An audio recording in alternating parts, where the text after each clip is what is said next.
वैराग्य साम्राज्य जिद पूजना।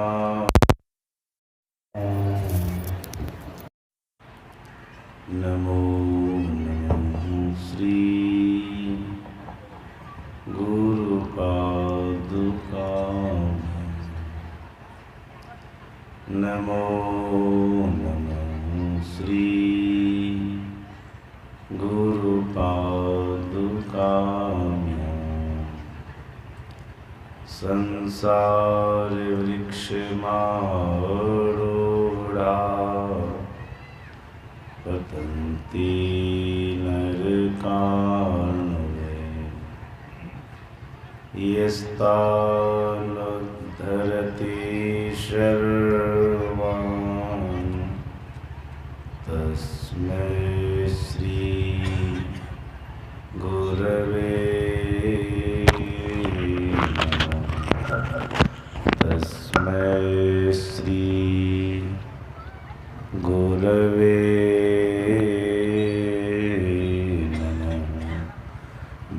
प्रेम से श्री सद्गुरु महाराज की जय।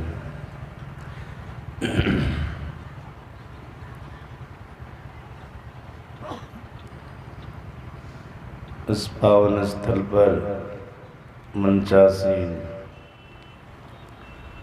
परम श्रद्धेय स्वामी सनातन जी महाराज, स्वामी महेंद्र जी महाराज, स्वामी छत्रधारी जी महाराज, स्वामी परमानंद बाबा, विवेकानंद बाबा, परम आदरणीय सत्संग प्रेमी महानुभावों तथा आदरणीय माताओं एवं भक्तिमती बहनों, सद्गुरु महाराज की असीम अनुकंपा से परम आदरणीय श्री ओम प्रकाश बाबू के द्वारा आयोजित संत मत के सत्संग में हम सभी लोग उपस्थित हैं। संत मत सत्संग के द्वारा ज्ञान योग युक्त ईश्वर भक्ति का प्रचार प्रसार होता है और संतमत सत्संग का अपना खास नियम है। स्तुति प्रार्थना या स्तुति विनती के बाद सद्ग्रंथ से पाठ होता है।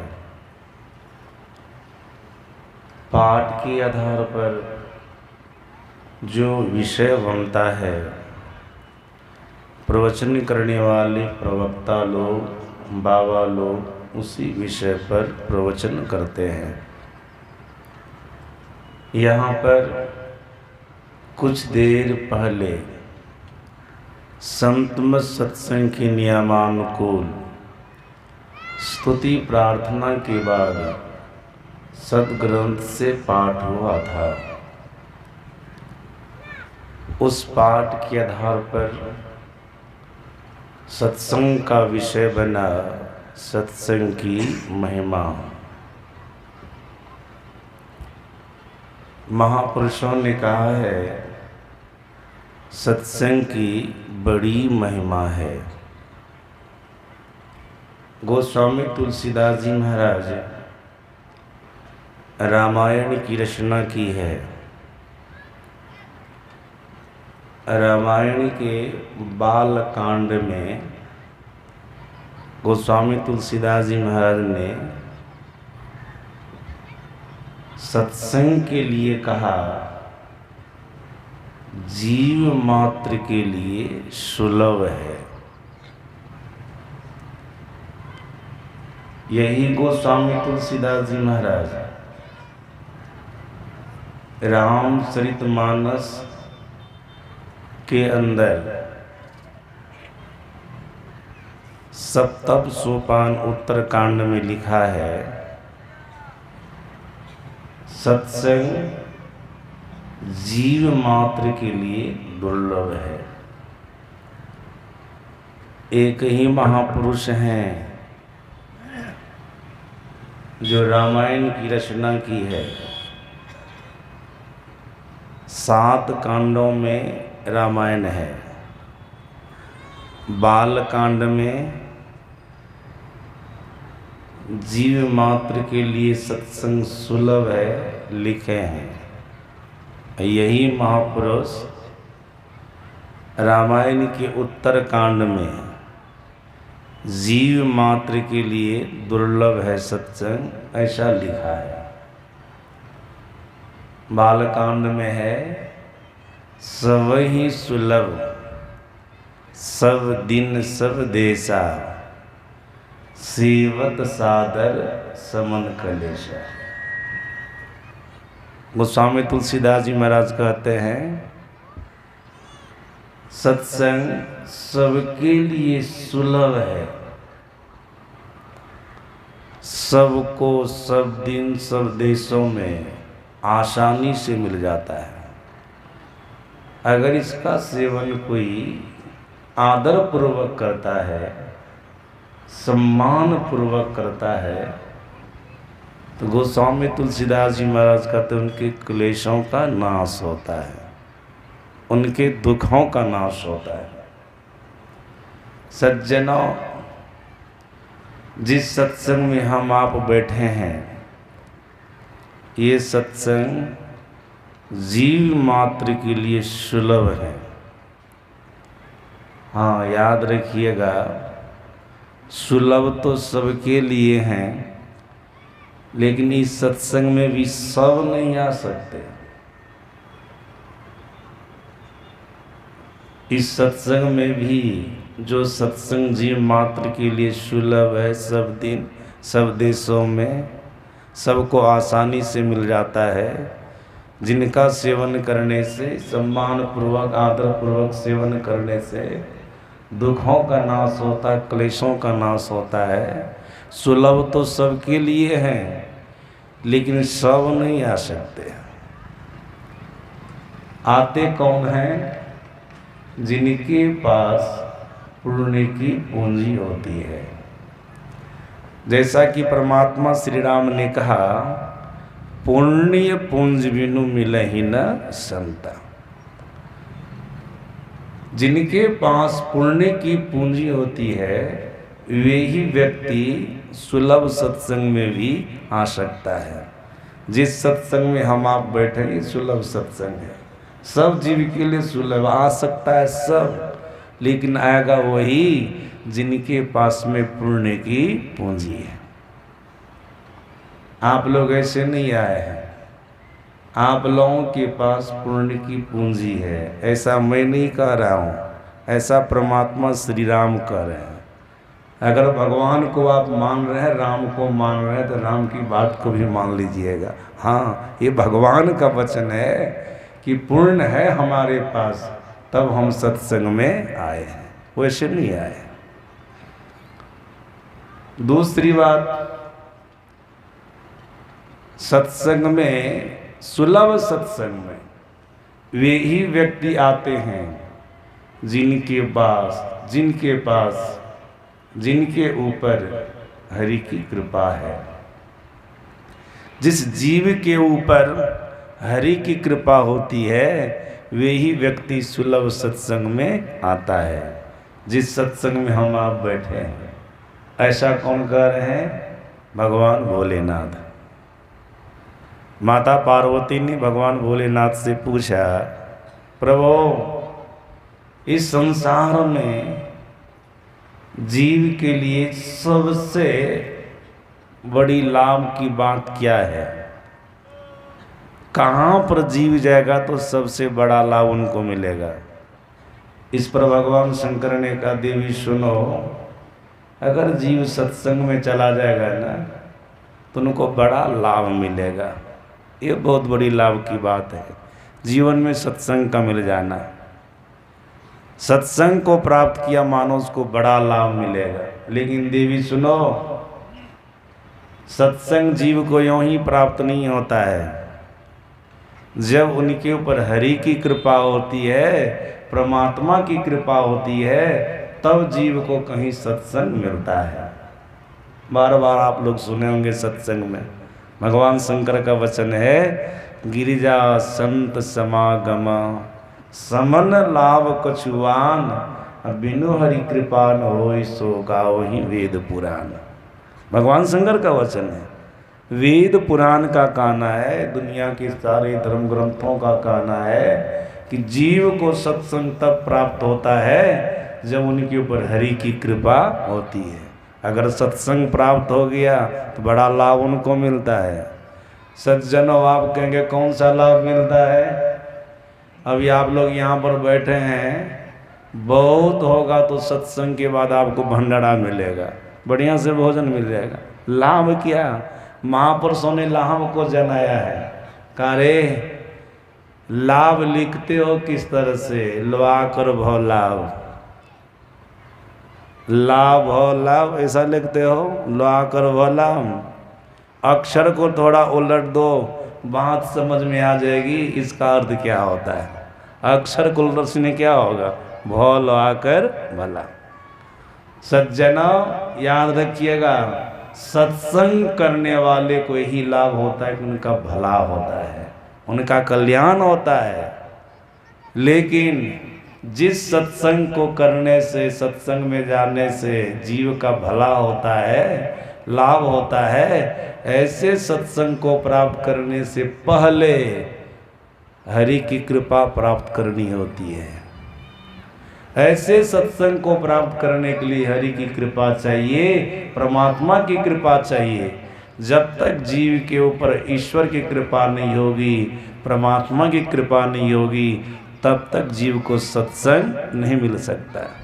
जिस सत्संग से जीव का भला होता है, जिस सत्संग से जीव का कल्याण होता है। सज्जनों, हम आप सुलभ सत्संग में बैठे हुए हैं, अपने पुण्य के प्रभाव से बैठे हुए हैं, हरि की कृपा को लेकर के बैठे हैं, हरि की कृपा को प्राप्त करके सत्संग में बैठे हैं। गोस्वामी तुलसीदास जी महाराज कहते हैं, जो इसका आदर पूर्वक सेवन करेगा उनके क्लेशों का नाश। भगवान शंकर कहते हैं, जो इसका अच्छा से सेवन करेगा उनका भला होगा। सज्जनों, भला सब चाहते हैं, क्लेश कोई नहीं चाहते हैं। तो भला चाहने वाले को, सुख चाहने वाले को सत्संग करना चाहिए, सत्संग करना चाहिए।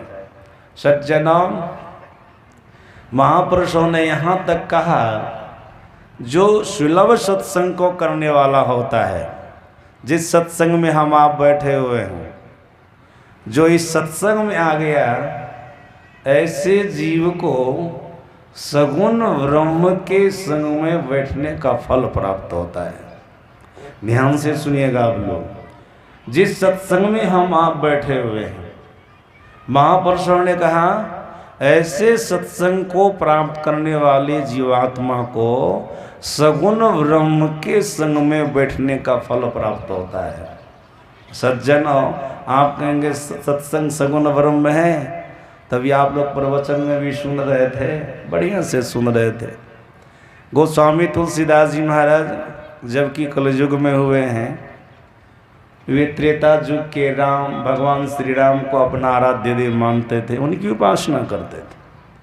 उनकी उपासना से प्रसन्न होकर भगवान श्री राम जब उनके सामने प्रकट हो गए, तो भगवान श्री राम ने कहा, तुलसीदास, तुम्हारी तपस्या से मैं प्रसन्न होकर के तुम्हारे सामने प्रकट हुआ हूँ, तो मेरा बड़ा भक्त है। जब भक्त के सामने भगवान प्रकट होते हैं तो अपने भक्त को कुछ न कुछ वरदान देना चाहते हैं। मैं तुमको वरदान देना चाहता हूँ, हमसे कुछ वरदान मांग लो। सज्जनों, गोस्वामी तुलसीदास जी महाराज ने भगवान श्री राम से वरदान के रूप में क्या मांगा था? याद रखिएगा, सत्संग। सभी लोग जान रहे, सत्संग, देहि सत्संग। गोस्वामी तुलसीदास जी ने कहा, हे प्रभु, आप हमको वरदान देना चाहते हैं तो सत्संग वरदान के रूप में दे दीजिए। इस पर परमात्मा श्री राम ने कहा, तुलसीदास, सत्संग जो तू वरदान के रूप में मांग रहा है ये आखिर है क्या? सत्संग को समझा दो।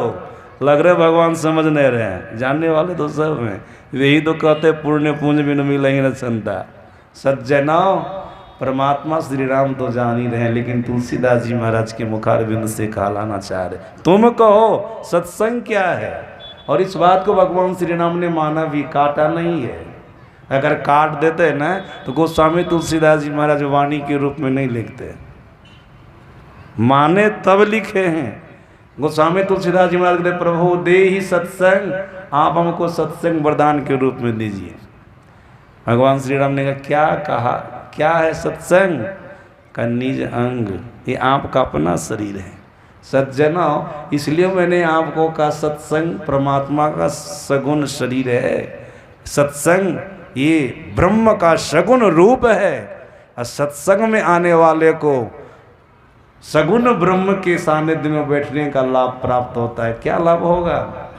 गोस्वामी तुलसीदास जी महाराज आगे कहते हैं, भगवान श्री राम ने पूछा तुलसीदास, सत्संग हमारा शरीर है, हमारी देह है, इस बात को मैं मान लिया। अगर कोई हमारी देह को, हमारे शरीर को, सत्संग को प्राप्त कर लिया तो उनको फल क्या मिलेगा? ये कितना बढ़िया बोल रहे हैं। गोस्वामी तुलसीदास जी महाराज कहते हैं, देहि सत्संग निज अंग श्रीरंग, भवभंग कारण शरण शोक हरि। प्रभु, जैसे मैं आपके अंग को, सत्संग को प्राप्त कर लूँगा ना, वैसे हमारा भवभंग हो जाएगा। कारण शरण शोक हरि। सत्संग की शरण में जाते ही, अर्थात आपकी शरण में जाते ही हमारा सारा शोक खत्म हो जाएगा, हमारा सारा दुख खत्म हो जाएगा। सत्संग, सज्जनों, जिस सत्संग में हम आप बैठे हैं ये परमात्मा का सगुण रूप है, ब्रह्म का सगुण रूप है। उनके सानिध्य में बैठे हैं, इसका ये चमत्कार है। आपके जीवन में ऐसा अवसर आवेगा कि भवभंग, आप जन्म मरण के चक्र से छूटेंगे और सारे दुखों से छूट जाएंगे। सत्संग परमात्मा का शरीर है, परमात्मा की देह है। सज्जनों, इतना ही नहीं, बढ़िया से याद रखिएगा, सत्संग करने वाले दुनिया के सभी देव नदियों में स्नान करने का फल प्राप्त करता है। क्योंकि गोस्वामी तुलसीदास जी महाराज ने कहा, सत्संग चलता फिरता प्रयागराज है, अर्थात त्रिवेणी संगम है। जो सुलभ सत्संग है, जिसमें सब आ सकता है, जिसमें हम आप बैठे हुए हैं, ये चलता फिरता प्रयागराज है। सज्जनों, प्रयागराज त्रिवेणी संगम हम आप उसको कहते हैं जहाँ पर गंगा की धारा बहती है, जमुना की धारा बहती है, सरस्वती की धारा बहती है, वो प्रयागराज है, वो त्रिवेणी संगम है। सज्जनों, ये प्रयागराज, ये त्रिवेणी संगम कहाँ है? हम आप जान तो इलाहाबाद में है। अब महापुरुषों ने कहा इलाहाबाद का प्रयागराज त्रिवेणी संगम जड़ है, वो कहीं आता जाता नहीं है, एक जगह स्थिर रहता है। महापुरुषों ने कहा इस त्रिवेणी संगम में भी स्नान करने से फल प्राप्त होता है, पुण्य मिलता है, अल्पांश में पाप राशि का नाश भी होता है। लेकिन वो प्रयागराज त्रिवेणी संगम पानी के रूप में बहता है। गंगा पानी के रूप में बहती है, जमुना पानी के रूप में बहती है, सरस्वती पानी के रूप में बहती है। सज्जनों, जिस प्रयागराज में हम आप बैठे हुए हैं, जो चलता फिरता प्रयागराज है, ये चेतन प्रयागराज है। यहाँ पर गंगा की धारा, जमुना की धारा, सरस्वती की धारा पानी के रूप में तो नहीं बहती है, वाणी के रूप में बहती है। पानी के रूप में नहीं, वाणी के रूप में बहती है। सज्जनों, बाहर के प्रयागराज में भी स्नान करने से पुण्य फल की प्राप्ति होती है। महर्षि संत सेवी परमहंस जी महाराज ने कहने कृपा की, जो इलाहाबाद का प्रयागराज है, जहाँ पर त्रिवेणी संगम है, वहाँ का लाभ उठाने के लिए मानव के पास में 3 चीज़ें चाहिए। 3 चीज़ें चाहिए, समय, स्वास्थ्य और पैसा। 3 चीज़ों में से एक भी चीज़ की कमी होगी, इलाहाबाद की प्रयागराज का लाभ हम आप नहीं उठा सकेंगे। समय चाहिए, स्वास्थ्य चाहिए, पैसा चाहिए। लाभ तो वहाँ भी स्नान करने से मिलेगा, पुण्य तो वहाँ भी आपको मिलेगा, पाप राशि का नाश तो वहाँ पर भी होगा। धर्म ग्रंथ में उसकी भी महिमा गाई गई है, उसको हम छांट नहीं सकते हैं, उसको हम काट नहीं सकते हैं। सज्जनों, लाभ तो मिलेगा, लेकिन उस लाभ को प्राप्त करने के लिए तीन चीजें, समय, स्वास्थ्य और पैसा। तीन चीजों में से एक भी चीज की कमी होगी, वहां का लाभ नहीं उठा सकते। लेकिन गोस्वामी तुलसीदास जी महाराज कहते सत्संग क्या है? ये चलता फुरता प्रयागराज है। इसको ये तो सबको सब दिन सब देशों में आसानी से मिलता है, हर जगह मिल जाता है। ये प्रयागराज है। यहाँ पर गंगा की धारा, जमुना की धारा, सरस्वती की धारा बहती है। गोस्वामी तुलसीदास जी महाराज ने कहा सत्संग में गंगा की धारा क्या है, जमुना की धारा क्या है, सरस्वती की धारा क्या है? जो वाणी के रूप में बह रही है। गोस्वामी तुलसीदास जी महाराज कहते राम भगति जहाँ सुर सरी धारा। सज्जनों, यहाँ पर व्यास गद्दी से राम भक्ति अर्थात परमात्मा की भक्ति का प्रचार होता है कि अपना कल्याण चाहने वाले प्राणी को राम की भक्ति करनी चाहिए, अर्थात परमात्मा की भक्ति करनी चाहिए। भक्ति का प्रचार होता है। साथ साथ इसी व्यास गद्दी से सगुण ब्रह्म की चर्चा होती है। सगुण ब्रह्म किसको कहते हैं? जैसे राम हैं, कृष्ण हैं, शंकर हैं, देवी दुर्गा हैं, ये सब क्या है? ये सगुण ब्रह्म के प्रतीक हैं। ये सब सगुण ब्रह्म है। ऋषि मुनि क्या है, सदगुरु क्या है, ये सब सगुण ब्रह्म, इनकी जो कथा होती है। जो निर्गुण निराकार ब्रह्म है, सगुण साकार रूप लेकर किस धराधाम पर आए और कौन कौन सी लीला किए, उस लीला का जब बखान होता है तो कहा जाता है ये सब गंगा की धारा है। राम भक्ति का प्रचार, गंगा की धारा, साथ साथ सगुण ब्रह्म की कथा, उनकी लीला का वर्णन करना, ये गंगा की धारा है। सत्संग में ये वाणी के रूप में गंगा की धारा बहती है। सज्जनों, याद रखिएगा आप लोग, जब आपको सगुण ब्रह्म की कथा, राम की कथा, कृष्ण की कथा, बड़े बड़े ऋषि मुनियों की कथा, देवी देवताओं की कथा, दुर्गा लक्ष्मी की कथा सुनने को मिले तो अपने आप में विचार लीजिएगा, अभी हम सत्संग में बैठ कर के गंगा नदी में गोता लगा रहे, गंगा जल में स्नान कर रहे, यही गंगा जल है। सज्जनों, जब इसी सत्संग में निर्गुण निराकार ब्रह्म की चर्चा होने लग जाए, जो निर्गुण निराकार ब्रह्म प्रकृति की अनुप्रमाणों में व्यापक है और अपना स्तर सबसे ऊंचा रखा है, जो संपूर्ण प्रकृति को बनाकर प्रकृति के गर्भ में ठीक उसी तरह से छिपा है जैसे माता के गर्भ में बालक छिपा रहता है। माता के गर्भ में बालक रहता है, जानते हैं, लेकिन बाहर से देख नहीं सकते। हाँ, देखने के लिए यंत्र लगाते हैं, अल्ट्रासाउंड लगाते हैं, यंत्र के माध्यम से देख लेते हैं। उसी प्रकार से प्रकृति के गर्भ में परमात्मा छिपे हैं, लेकिन हम आप नहीं देख सकते हैं। हाँ, परमात्मा को भी देखने की युक्ति है, वो क्या है? ध्यान है। जैसा कि स्वामी ब्रह्मानंद जी महाराज ने कहा, जिमी दूध के मथन से निक्षत है घी जतन से, तिमी ध्यान के लगन से परब्रह्म ले निहारा। अगर ध्यान करेंगे ना तो प्रकृति के गर्भ में छिपे परमात्मा को आप देख लेंगे। तो सज्जनों, जो परमात्मा संपूर्ण प्रकृति को बनाकर प्रकृति के गर्भ में छिपे हैं, जिनको हम आप इंद्रियों के माध्यम से ग्रहण नहीं कर सकते, अपने द्वारा आत्मा के द्वारा ग्रहण कर सकते हैं, वो परमात्मा सब में होकर के सबसे बड़े हैं। अगर ऐसे परमात्मा की चर्चा होने लग जाए, वेदांत कथन होने लग जाए, ईश्वर के वास्तविक स्वरूप का वर्णन होने लग जाए, तो श्रोताओं को समझ लेना चाहिए अभी सरस्वती की धारा बह रही है। पानी के रूप में नहीं, वाणी के रूप में सरस्वती की धारा बह रही है। सज्जना, सरस्वती नदी में आप स्नान कर लें, जब निर्गुण निराकार ब्रह्म की चर्चा होने लगे। अब जब विधि निषेध की चर्चा होने लग जाए, विधि निषेध में कलिमल हरणी कर्म कथा रविनंदनी बरणी। विधि निषेध, मानव को क्या करना चाहिए, क्या नहीं करना चाहिए, बिल्कुल समाज स्वरूप में। पाप कर्मों को नहीं करना चाहिए, पुण्य कर्मों को करना चाहिए, परमात्मा की भक्ति करनी चाहिए। अगर ये चर्चा होने लग जाए तो श्रोताओं को समझ लेना चाहिए अभी हम जमुना नदी में स्नान कर रहे हैं, जमुना माता के जल में स्नान कर रहे हैं, जमुना नदी में स्नान कर रहे हैं।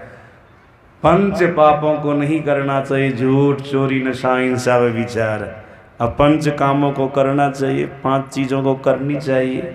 वो क्या है? एक ईश्वर पर अचल विश्वास, पूर्ण भरोसा था उनकी प्राप्ति अपने अंदर में होगी, इसका दृढ़ निश्चय रखना। सदगुरु की निष्कपट सेवा, सत्संग, ध्यान, ये क्या 5 चीजें करनी चाहिए। विधि कर्म है सज्जना। जब विधि निषेध की चर्चा होने लग जाए सत्संग में तो आप श्रोतागण बिल्कुल बढ़िया से विश्वस्त होकर के समझ लेंगे कि अभी जमुना की धारा बह रही है, जमुना नदी में स्नान कर रहे हैं। महापुरुषों ने कहा अरे इतने का तो वर्णन हुआ गंगा, जमुना, सरस्वती का, लेकिन याद रखिएगा जहाँ पर सत्संग होता है ना वहाँ पर सारी देव नदियाँ करके उपस्थित हो जाती है। आपको बाहर में अन्यत्र कहीं देव नदियों में स्नान करने की जरूरत नहीं है। अगर आपको सत्संग पर विश्वास है, महापुरुषों के वचन पर विश्वास है, सत्संग में आ गए तो सभी देव नदियों में स्नान करने का फल प्राप्त कर लिया। सब यहाँ पर आते हैं। सज्जना, गोस्वामी तुलसीदास जी महाराज रामायण में लिखा, जो जीवन मुक्त महापुरुष हैं, जो कंदरा गुफा में छिप करके ध्यान सत्संग कर ध्यान करते रहते हैं, समाधि में बैठे रहते हैं, जब उनको पता चलता है फलाने जगह ईश्वर की चर्चा हो रही है, सत्संग हो रहा है, तो क्या करते हैं? समाधि को छोड़ करके, ध्यान को छोड़ करके सत्संग में आ जाते हैं ना। वे महापुरुष आ जाते हैं। याद रखिएगा, सत्संग में आने से आपको परमात्मा का सानिध्य तो प्राप्त होता ही है, आप सारी देव नदियों में स्नान करने का फल तो प्राप्त करते ही हैं, दुनिया के सारे महापुरुषों के सानिध्य में बैठने का भी लाभ को आपको प्राप्त होगा। क्योंकि गोस्वामी तुलसीदास जी महाराज ने कहा, जीवन मुक्त ब्रह्म पर सर्वत्र सुनहि तजि ध्यान, जे हरि कथा न करहि रति तिनके ही पाषाण। गोस्वामी तुलसीदास जी महाराज कहते हैं, जीवन मुक्त महापुरुष जिनको दुनिया में करने के लिए कुछ बाकी नहीं रहा है, जो कंदरा गुफा में छिप करके ध्यान में बैठे रहते हैं, समाधि में बैठे रहते हैं, उनको पता चलता कि फलाने जगह सत्संग हो रहा है तो वे यहाँ पर आ जाते, सूक्ष्म रूप से आ जाते। सज्जनों, वे महापुरुष यहाँ पर हैं, संत कभी झूठ नहीं बोल सकते, लेकिन उनको देखने की आँख हम आपके पास में नहीं है। सदगुरु महाराज जी के प्रवचन में पढ़िएगा, महर्षि अनुभव प्रकाश में, उसमें मैंने पढ़ा, गुरु महाराज जी ने कहने कृपा की, प्यारे लोगों, जिस सत्संग में हम लोग बैठे हुए हैं केवल हम ही लोग नहीं हैं, यहाँ पर वे महापुरुष भी हैं जो अपने पंच भौतिक शरीर को छोड़ करके इस असार संसार से चले गए। हम लोग अपने अपने स्थूल शरीर को लेकर के बैठे हैं और स्थूल शरीर को देख रहे हैं, लेकिन वे महापुरुष सूक्ष्म शरीर को लेकर के बैठे हैं और अपने अंदर में संपूर्ण ब्रह्मांड को देखते हैं। वे महापुरुष यहाँ पर हैं, लेकिन हम आपको देखने की आंख नहीं है, हम आप देख नहीं सकते। उनको देखने के लिए दिव्य दृष्टि चाहिए। अगर दिव्य दृष्टि हमको प्राप्त हो जाए, आपको प्राप्त हो जाए, तो ऐसे महापुरुष को देख लेंगे। लेकिन कह रहे हैं कि यहाँ पर जीवन मुक्त महापुरुष हैं। सज्जना, उनके सानिध्य में, उनकी शरण में हम आप बैठे हुए हैं। और खास करके गुरु महाराज जी की तस्वीर यहाँ पर लग गई, प्राण प्रतिष्ठा हो गया, स्तुति प्रार्थना हो गई, तो साक्षात सगुण ब्रह्म इस फोटो के अंदर में विराजमान है। अगर कोई ऐसे सच्चे भक्त हो, प्रेम से पुकारे, तो इससे भी वो प्रकट हो जाते हैं। सदगुरु महाराज, हरि व्यापक सर्वत्र समाना, प्रेम ते प्रकट होई मैं जाना। यहाँ तो प्राण प्रतिष्ठा हुआ है, गुरु महाराज की तस्वीर लगी हुई है, जीवन मुक्त महापुरुष यहाँ पर विराजमान है। सज्जना, याद रखिएगा, विनय पत्रिका के माध्यम से गोस्वामी तुलसीदास जी महाराज ने कहा, जहाँ पर परमात्मा का शरीर आ जाता है, जहाँ पर त्रिवेणी संगम है, जहाँ पर जीवन मुक्त महापुरुष आ जाता है जिस सत्संग में, वहाँ पर स्वर्ग के 3300 करोड़ देवी देवता भी आ जाते हैं। उनकी वाणी है, विनय पत्रिका में है, विश्वकार्यचित सर्वदा त्यक्त मदमण्युकृत पुण्य राशि यत्र तिष्ठन्ति तत्रैव सर्वहरि शहीद गच्छन्ति क्षीराब्धिवासी। गोस्वामी तुलसीदास जी महाराज कहते हैं, यहाँ पर 3300 करोड़ देवी देवता के साथ साथ क्षीराब्धिवासी क्षीर सागर में शयन करने वाले भगवान विष्णु भी पधारते हैं, पधारे हुए। सज्जनों, एक बार नारद जी ने भगवान विष्णु से जिज्ञासा की, क्षीर साई भगवान विष्णु से नहीं, वैकुंठवासी भगवान विष्णु से। भगवान विष्णु से पूछा, प्रभु आपका निवास विशेष रूप से कहाँ पर रहता? ये विष्णु पुराण का प्रसंग है। इस पर भगवान विष्णु ने क्या कहा? जो वैकुंठवासी भगवान विष्णु है, क्षीराब्धिवासी तो आते ही है, क्षीर सागर में शयन करने वाले भगवान विष्णु तो आते ही हैं, ये वैकुंठवासी विष्णु की चर्चा हो रही है। भगवान विष्णु ने कहा, सुनो नारद, ध्यान से सुनो, मैं तुमको बता रहा हूँ। भगवान विष्णु ने कहा, नाहम बसामि वैकुंठे योगिनाम हृदय न च मम भक्ता जत्र गायन्ति तत्र तिष्ठामि नारद।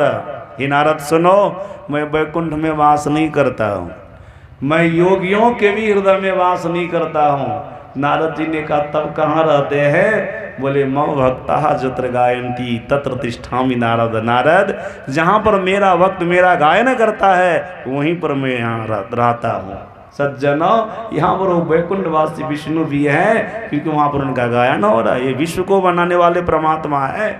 सज्जनों, उनका गायन यहाँ पर हो रहा है, वे भी यहाँ पर हैं। और याद रखिएगा आप लोग, कोई भी तीर्थ आज दुनिया में बना है किनके नाम पर? किसी देवी देवता के नाम पर या किसी संत महापुरुष के नाम पर। कोई भी तीर्थ बना है तो सज्जनों याद रखिएगा, सत्संग में जब सारे महापुरुष आ गए तो ये स्थान तीर्थ के समान होगा कि नहीं? जब सारे महापुरुष आ गए देवी देवता सहित, सज्जनों सारे तीर्थ यहाँ पर आ गए कि नहीं? तो सत्संग में आने वाले व्यक्ति को दुनिया के सारे तीर्थों में जाने का भी फल प्राप्त होता है। ये विश्वास आपको रखना होगा। वायु पुराण का एक प्रसंग है, सतयुग का अंतिम चरण चल रहा था।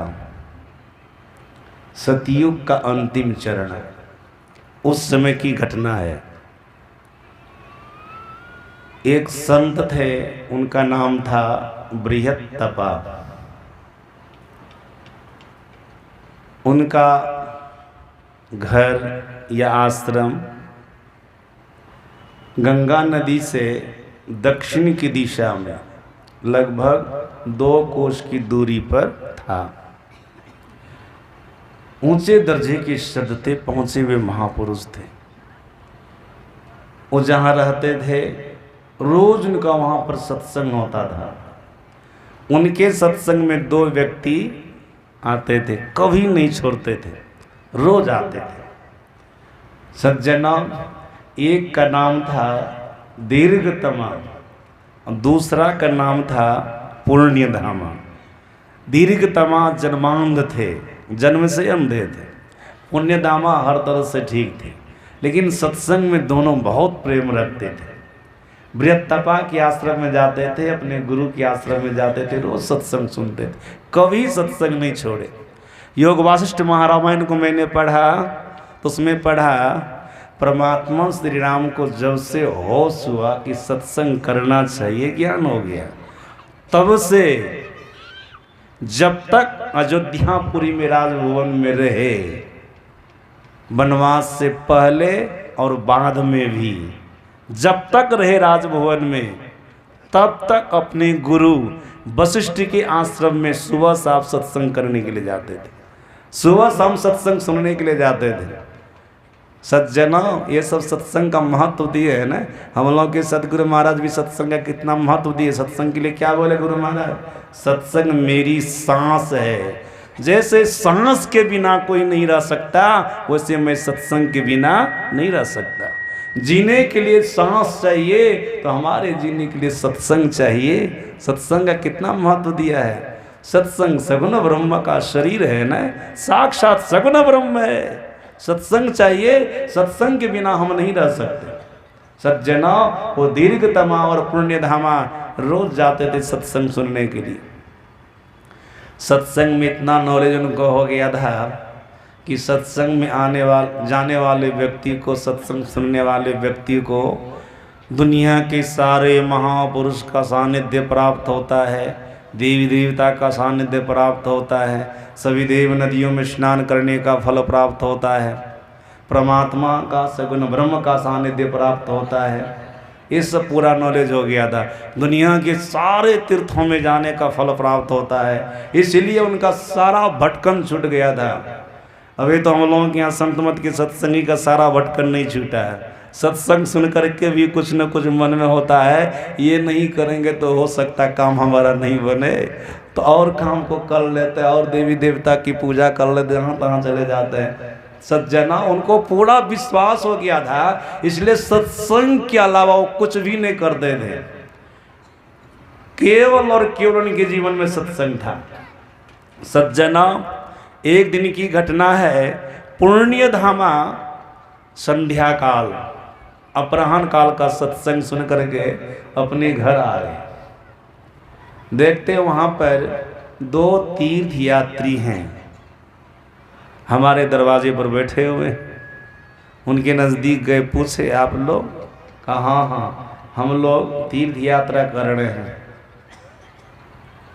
तीर्थ करने के लिए निकले हैं। रात हो गई, तुम्हारा नाम सुने कि तुम बहुत प्रेमी हो, अच्छे विचार के हो, तो हम दोनों विचार किए कि तुम्हारे यहाँ रात बिता लें। तो रात बिताने के लिए हम दोनों ठहरे हैं। एक का नाम था ज्ञान सिंधु, दूसरा का नाम था धृतव्रत। सज्जना,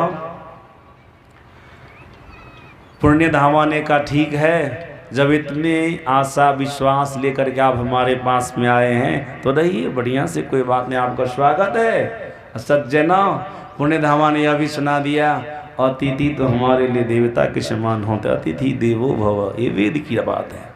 अतिथि तो देवता के समान होता है। सज्जनों, मैंने महाभारत में पढ़ा, अतिथि देवता के समान होते हैं। इनकी सेवा करने से सेवा करने वाले को कितना फल प्राप्त होता है।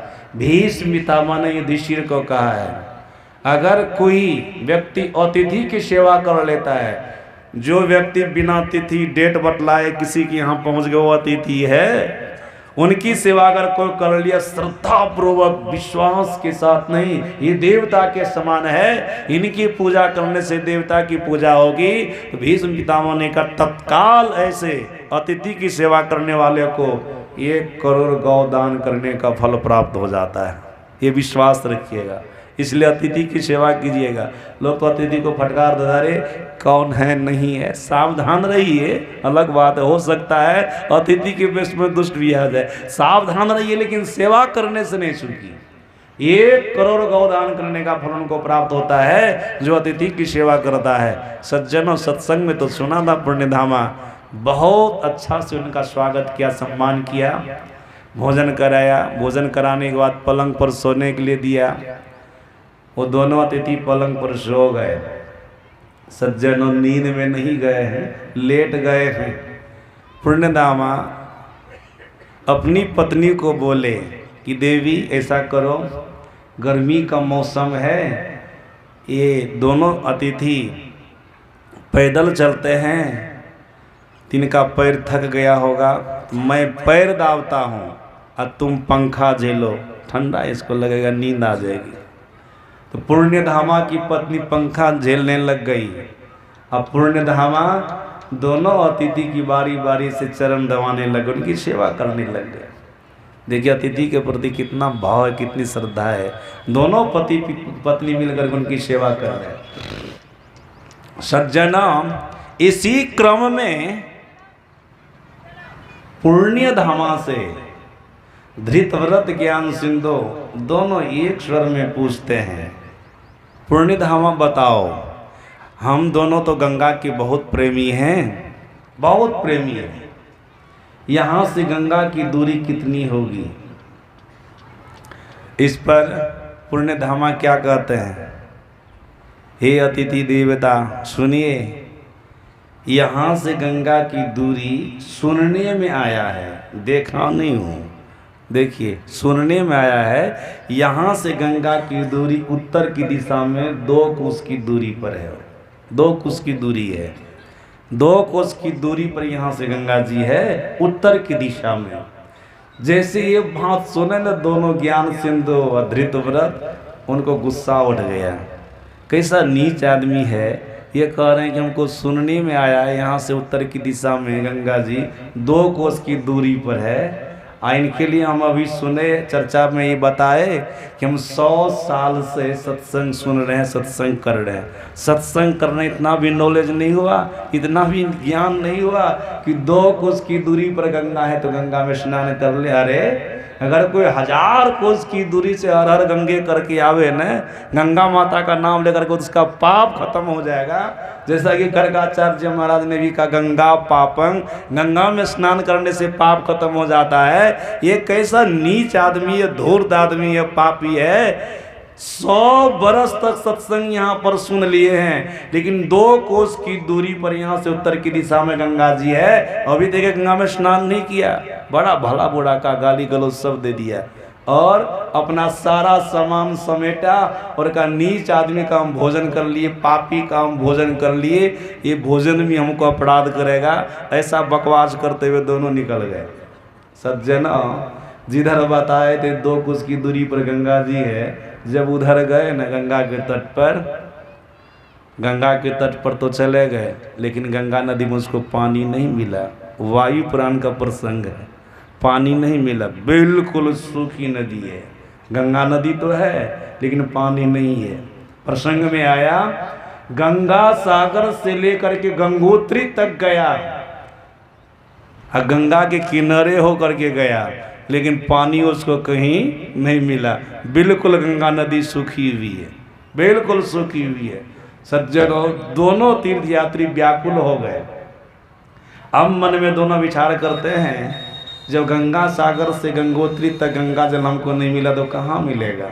विचार किया, भगवान भोलेनाथ अपनी जटा में गंगा जी को रखे हैं, वहीं से गंगा जी को छोड़े हैं। ब्रह्मा जी की कमंडलों से गंगा जी आई तो शिव जी की जटा में समाई है, फिर वहीं से एक पाताल की ओर गई, एक पृथ्वी पर और एक स्वर्ग में। चलो पृथ्वी पर की गंगा को खोजते हैं। शिव जी की नगरी काशी, काशी आ गए तो यहाँ पर भी गंगा के तट पर गए, लेकिन गंगा जल नहीं मिला।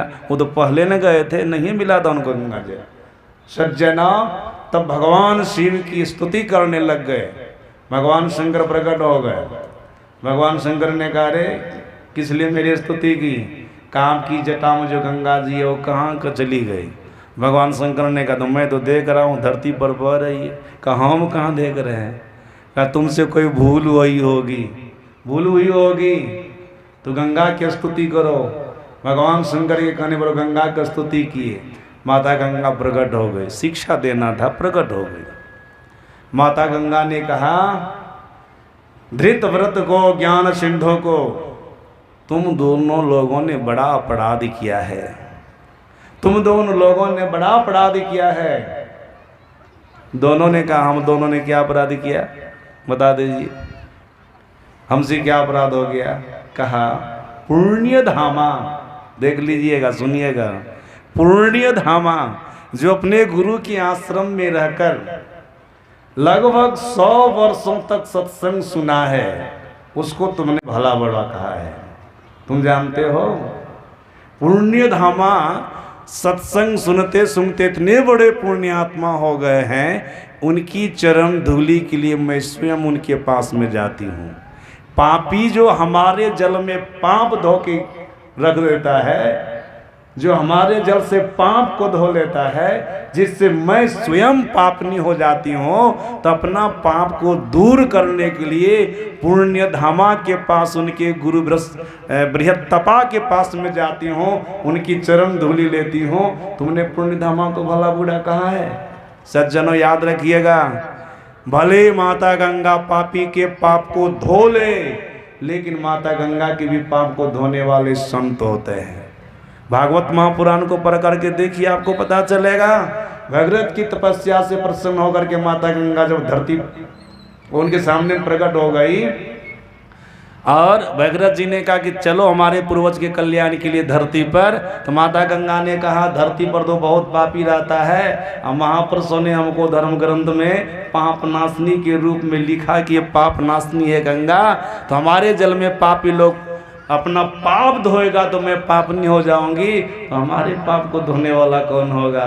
भगीरथ जी ने कहा टेंशन मत लो, चिंता मत करो, तुम्हारे पाप को भी धोने वाला धरती पर है। का वो कौन है? का जैसे तू धरती पर जाएगी ना, पानी के रूप में बहेगी, पानी के रूप में बहेगी, तो तुम्हारे तट पर ऋषि मुनि संत लोग कुटिया बना करके रहेंगे और प्रक्षालन के लिए, स्नान करने के लिए जैसे तुम्हारे जल में प्रवेश करेंगे तो उनकी चरण धूलि लगते ही, उनका स्पर्श होते ही तुम्हारा पाप खत्म हो जाएगा, तुम्हारा पाप खत्म हो जाएगा। तो गंगा के भी पाप को धोने वाले संत होते हैं। माता गंगा कहती है जिस भक्त के चरण धूलि के लिए मैं स्वयं उनके पास में जाती हूँ, पूर्णधामा के पास जाती हूँ, भृतपा के पास जाती हूँ, उसको भला बुरा कहा है। जब तक वो क्षमा नहीं करेंगे तब तक तुमको हमारा जल दिखने वाला नहीं है। जाओ उनसे क्षमा मांगो, वे क्षमा कर देंगे तब तुमको हमारा जल दिखेगा। इतना कर करके माता गंगा अंतर्धान हो गई। तब वो धृतव्रत ज्ञान सिंधु आ गए पुण्यधामा के पास, चरण पकड़ लिए, महाराज क्षमा कर दीजिए। का क्या अपराध किए? आपको भला बुरा कह दिए, आपको भला बुरा करने के कारण हमको गंगा जल नहीं दिखा, बहुत समय हो गया, गंगा जल के लिए मैं व्याकुल हूँ। कहा चलिए हमारे गुरु के पास, गुरु जैसा कहेंगे वैसा कीजिए। भृतपा के पास ले गए, बोले 2 वर्षों तक सत्संग सुनो, दोनों 2 वर्षों तक सत्संग सुनो तब तुमको गंगा जल दिखाई देगा। सज्जन 2 वर्षों तक वो सत्संग सुना, तब बृहत्तपा दीर्घतमा को, पूर्णिमा को, धृतव्रत को, ज्ञान सिंधु को गंगा के तट पर ले गए। बोले देखो गंगा जल कितना है गंगा नदी में, लबालब भरा हुआ जल से नदी, लबालब भरे भी जल से नदी, देख लो तुरंत उसको पानी दिखाई दिया। कहने का अभिप्राय सज्जनों, जो सत्संग करने वाला होता है ना, उनको सभी देव नदियों में स्नान करने का फल, सभी तीर्थों में जाने का फल, सभी महापुरुषों देवताओं के सानिध्य में जाने का फल, परमात्मा सगुण ब्रह्म के सानिध्य में जाने का फल प्राप्त हो जाता है। उसको अन्यत्र कहीं भटकने की जरूरत नहीं। भटके तो उनका अपना मन है, भटके तो उनका अपना मन है। सत्संग में आने वाले को सारा बाह्य फल प्राप्त हो जाता है। सज्जनों, संसारिक सुख प्राप्त होता है, स्वर्ग ब्रह्मलोक वैकुंठ लोक का सुख प्राप्त उनको सत्संग से प्राप्त हो जाता है। इसलिए महापुरुषों ने कहा ये सुलभ सत्संग है, सुलभ सत्संग में जाने वाले को इतना फल प्राप्त होता है, तो सबों को ये सत्संग अपनाना चाहिए। अभी जो आप सत्संग में बैठे हैं, ये सुलभ सत्संग है, ये बाहरी सत्संग है। सज्जनों, इसमें आने से आपको इतना लाभ होगा जो लाभ मैं आप लोगों को सुनाया। ये तो सुलभ सत्संग की बात रही। सुलभ सत्संग करने से इतना फल मिलेगा। और फिर को स्वामी तुलसीदास जी महाराज ने जो रामायण के उत्तरकांड में कहा, सत्संगति दुर्लभ संसारा, निमिष दंड भरी एक उबारा। ये दुर्लभ सत्संग क्या है? ध्यान से सुनिएगा। सुलभ सत्संग के लिए आप लोगों ने बढ़िया से सुना ना। सुलभ सत्संग, बाहरी सत्संग जहाँ पर हम आप बैठे हुए हैं, धर्म की कथा हो रही है, यहाँ पर कौन कौन आते हैं, इसमें आने से आपको क्या क्या फल प्राप्त होगा, सो मैं आपको सुनाया। आपके क्लेशों का नाश, दुखों का नाश होगा, क्या क्या फल मिलेगा, सब सुनाया। ये सुलभ सत्संग है। रामायण के बालकांड में गोस्वामी तुलसीदास जी महाराज ने लिखा, और रामायण के उत्तरकांड में गोस्वामी तुलसीदास जी महाराज ने लिखा, दुर्लभ सत्संग दुर्लभ, सत्संगति दुर्लभ संसारा, निमिष दंड भरी एक उबार। बोले पल भर भी, दंड भर भी, थोड़ी देर भी, एक निमिष भर भी अगर कोई सत्संग कर ले तो बड़ा मुश्किल, बहुत उनको लाभ मिलेगा। लेकिन ये सत्संग बड़ा दुर्लभ है, बड़ा कठिन है। सज्जना, ये दुर्लभ बात क्यों जोड़ा गया, इसकी व्याख्या महर्षि संतसेवी परमहंस जी महाराज ने की है, बहुत बढ़िया से की है। ये दुर्लभ सत्संग क्या है, ध्यान से सुनिएगा आप लोग। दुर्लभ सत्संग क्या है? का शरीर चेतन आत्मा सत स्वरूप हैं और ईश्वर परमात्मा भी सत स्वरूप हैं।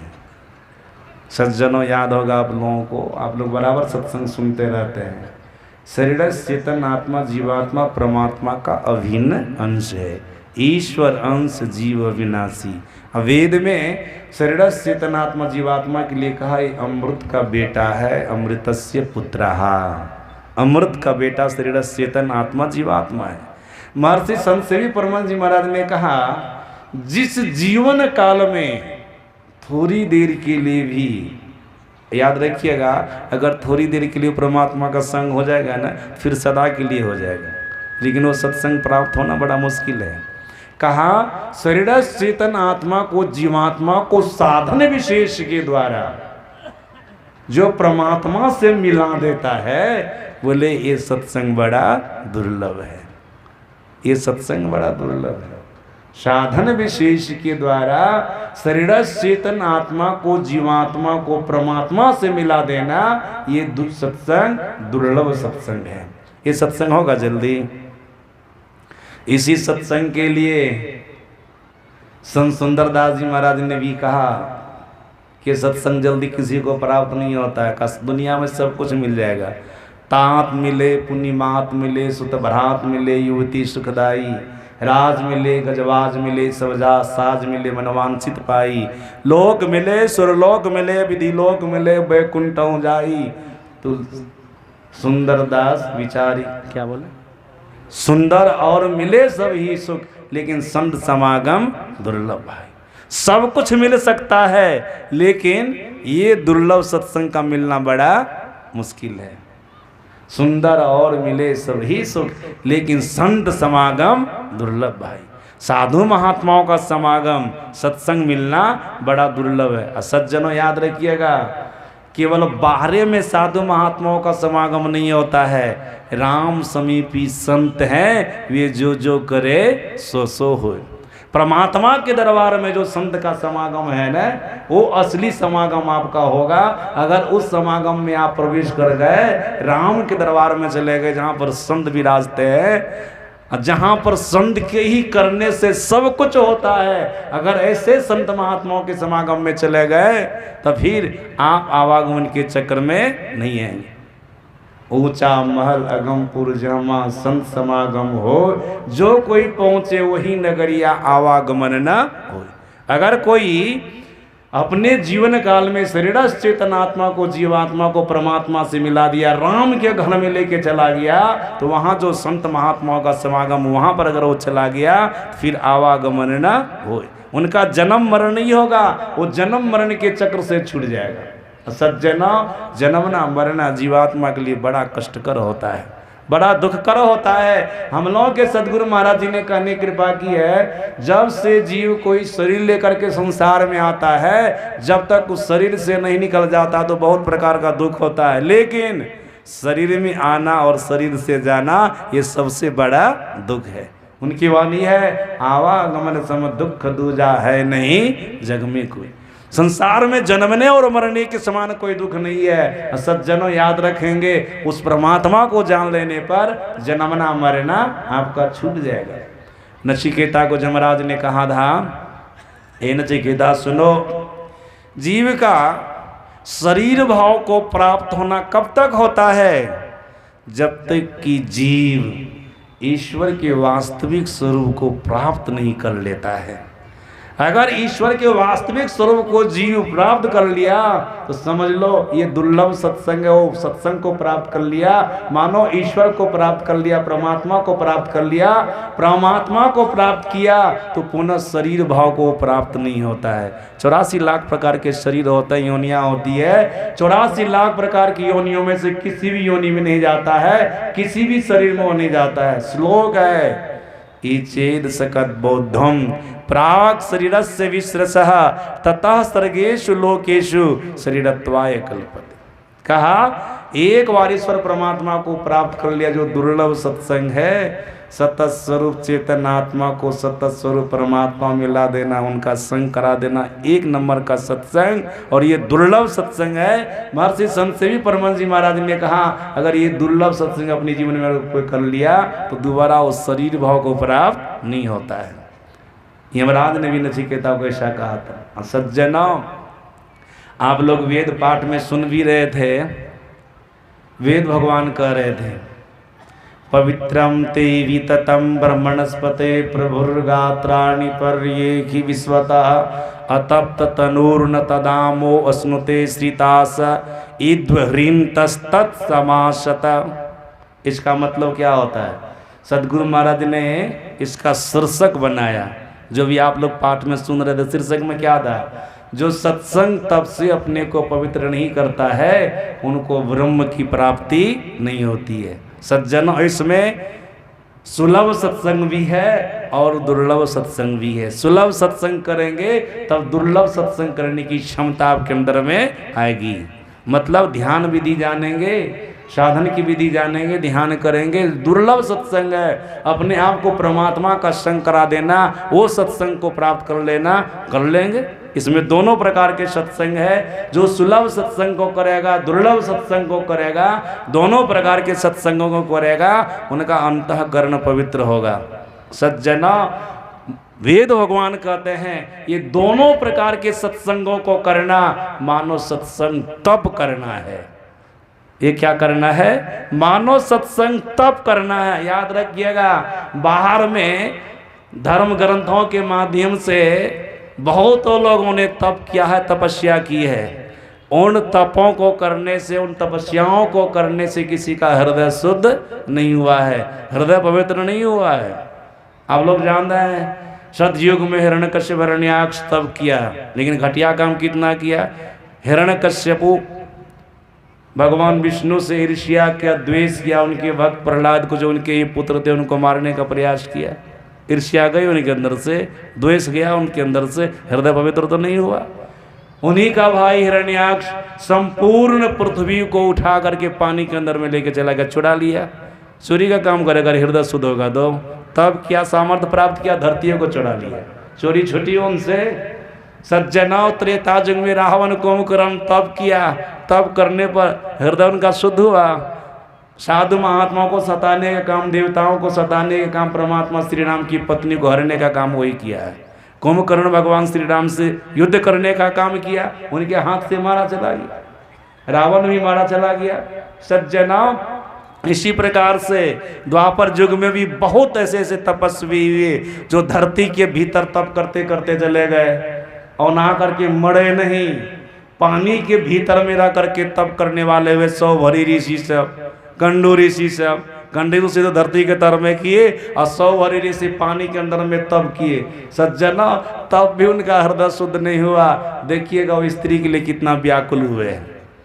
इतने इतने सामर्थ्य को प्राप्त करके भी अब महापुरुषों ने तो यहाँ तक कह दिया, ब्रह्मा विष्णु महेश।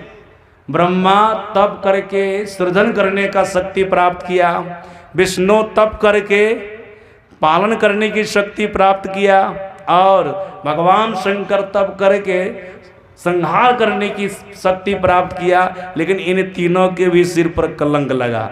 संत कबीर साहब ने कहा उसका विश्लेषण उधर नहीं करना है। इसलिए गोस्वामी तुलसीदास जी महाराज ने कहा, जग पेख न तुम देख निहारे, विधि हरि शंभु न चावनी हारे, तेऊ न जानत मरम तुम्हारे। ये त्रिदेव ब्रह्मा विष्णु महेश भी परमात्मा के मर्म को नहीं जान सकते, क्योंकि इनके भी सिर पर कलंक लगा है, इनके भी सिर पर कलंक लगा है। सज्जना, तप तो किया, सामर्थ्य तो प्राप्त किया। याद रखिएगा, बाह्य तप से सामर्थ्य की प्राप्ति हो जाएगी, शक्ति की प्राप्ति हो जाएगी, लेकिन ऐसा नहीं कर सकते कि उनसे पूरा पूरा हृदय शुद्ध हो जाएगा। और जब तक हृदय शुद्ध नहीं होगा तब तक ब्रह्म परमात्मा की प्राप्ति होगी। परमात्मा श्री राम ने स्वयं कहा है, निर्मल मन जन सो मोहि पावा, मोहि कपट छल छिद्र न भावा। जिनका मन निर्मल है, जिसका हृदय पवित्र है, वे ही हमको प्राप्त कर सकता है, उसी को मैं मिल सकता हूँ। सज्जना, वेद भगवान कहते हैं सत्संग तप करने से हृदय पवित्र होता है। आप सुलभ सत्संग कीजिए, दुर्लभ सत्संग कीजिए, ये सत्संग तप होगा, इसी से आपका हृदय शुद्ध होगा और आपको परमात्मा की प्राप्ति होगी। वेद भगवान सत्संग तप में बहुत कुछ बताया करने के लिए। सज्जनों, बाह्य सत्संग तो कीजिए ही, आपके अच्छे संस्कार का निर्माण भी होगा, आपकी बुद्धि परिमार्जित होगी, सही निर्णय करने वाली बुद्धि होगी, आपकी बुद्धि आपको सत्पथ पर ले जाएगी। ये तो होगा ही बाह्य सत्संग करने से। फिर आंतरिक सत्संग में क्या क्या बतलाया है करने के लिए। संयम के साथ साथ वेद भगवान देखिए ब्रह्मचर्य का पालन, ध्यान रखिएगा, ये सत्संग तप के अंतर्गत है। ब्रह्मचर्य का पालन, सत्य भाषण, दम का साधन, दम का साधन मतलब इंद्रियों को वश में करने वाला साधन, जो संत मत की तीसरी साधना है दृष्टि योग का साधन, ये करना होगा। उसके बाद सम का साधन मतलब मन को वश में करने वाला साधन, वो शब्द साधन है, संत मत की चौथी साधना है। सज्जनों जब सम का साधन करेंगे, शब्द साधन करेंगे, ये अभ्यास आप कर रहे हैं, ध्यानाभ्यास कर, आंतरिक सत्संग करना है। सज्जनों इसी को करते करते आपको दुर्लभ सत्संग की प्राप्ति हो जाएगी। जब सार शब्द की पकड़ आपके अंदर में हो जाएगी, हम लोग के सदगुरु महाराज जी ने कहने कृपा की है, जब सार शब्द को कोई पकड़ लेता है ना, सार शब्द ही नाह मिलावे और नहीं कोई, सार शब्द ही जीवात्मा को परमात्मा से मिला देता है। जैसे सार शब्द की पकड़ होती है साधक को अपने अंदर में, क्या है, आदिनाद पारस है, मन है मैला लो, अपरसत ही कंचन वया छूटा बंधन मोह। वो सभी प्रकार के बंधन से छूट जाते हैं, सभी प्रकार की अज्ञानता से निकल जाते हैं, वो ज्ञान में प्रतिष्ठित होकर के अपनी पहचान करते हैं, परमात्मा को पहचान लेते हैं। जिस परमात्मा को पहचान लेने पर पुनः शरीर भाव को प्राप्त नहीं होते हैं, उनका जन्म नहीं होता है, उसका मरण नहीं होता है, परमात्मा को पाकर के परमात्मा हो जाते हैं। जानत तुम ही होई जाए, इस अवस्था को प्राप्त कर लेते हैं सज्जनों। इसलिए हम आपको अपने जीवन में सत्संग अपनाना है, सुलभ और दुर्लभ दोनों सत्संग को अपनाना है। सुलभ सत्संग में हम आप बैठे हैं, दुर्लभ सत्संग की प्राप्ति तब होगी जब गुरु से जुक्ति जानकर साधन करेंगे, ध्यान करेंगे, तो दुर्लभ सत्संग अपने शरीर से तन आत्मा जीवात्मा को परमात्मा का संग करा देंगे, मिला देंगे, ये दुर्लभ सत्संग हो जाएगा। जिस सत्संग से आप जन्म मरण के चक्र से छूट जाएंगे। ये काम मनुष्य शरीर में ही होगा। परमात्मा की कृपा से हम आपको मनुष्य का शरीर मिला हुआ है, हम आप ऐसा कर सकते हैं। और आगे का सत्संग प्रवचन अपराह्न काल में सुनिएगा, फिर कल 2 समय का है, उसमें भी आप लोग सुनिएगा। विशेष रूप से आइए और विशेष बात मैं आप लोगों को सुनाऊंगा। बोलिए प्रेम से हाँ।